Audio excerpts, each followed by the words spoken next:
As bunched up images of the lettering appeared, she tried to make out the words. Crystal was the first word she recognised, as she'd been expecting it anyway. Then the other words appeared, and Laura put her hand across her mouth in shock. Fuck, she cursed, while she read the glaring crimson words daubed across the shutters of her Deansgate shop. Crystal is a whore. The words screamed out, accusatory and defiling, and a feeling of dread descended on her. But as Gina stepped outside the shop, Laura tried to mask her alarm. Sorry, I told you it wasn't very nice, muttered Gina, looking sheepish. Put the shutters up again, Laura responded, sharper than she'd intended. She noticed the look of surprise on Gina's face when she rushed inside the shop to do what she'd been told. Laura followed Gina indoors, leaving a list of instructions. Keep the shutters up till it goes dark, then fetch someone to clear it up. I want every bit removed. Then she fled the shop, immediately feeling foolish for her reaction. She didn't want Gina to know how badly she'd been affected, but the words had stung, and as she walked back down Deansgate, memories of her sordid past came flooding back to her. She thought she'd buried all that years ago when she'd come off the game, but it seemed she hadn't buried it deep enough, and now that someone was onto her, she hoped to God it didn't spell trouble. 1. Laura was looking forward to having her daughter, Candice, over for the night. She often stayed at home, even though she was in student digs in Manchester. Laura suspected it wasn't just because she wanted to visit her, but also because of the proximity to her boyfriend, Thomas's home.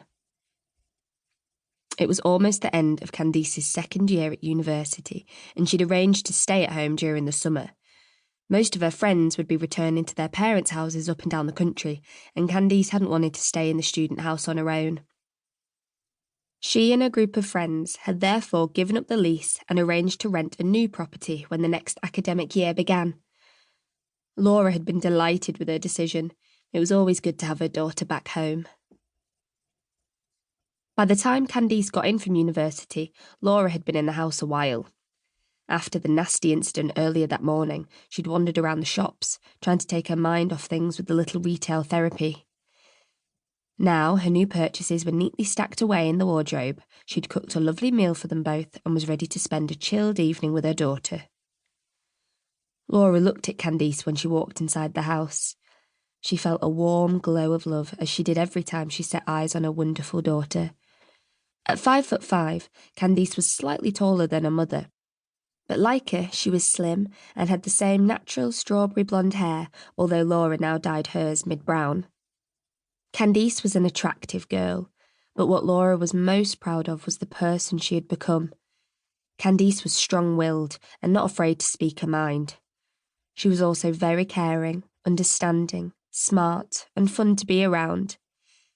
In fact, Laura thought that she was the most perfect daughter she could have ever wished for. It was a blessing that she'd turned out so well after everything she had put her through during her years on the beat. "Hi, Mom. What's for tea?" asked Candice, walking over to her and giving her a hug. "Do you ever think about anything other than your stomach?" mocked Laura. "I wouldn't mind, but you don't even show for it." Candice grinned. "It's called being young, Mum, and burning it off with all the stress of exams." "Why, it's not that bad, is it?" asked Laura, growing concerned.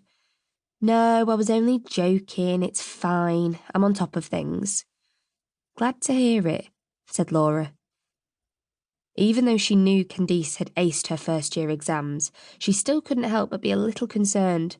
Her daughter was now sitting her second-year exams, and from what Laura had been told, they were more challenging than the previous ones.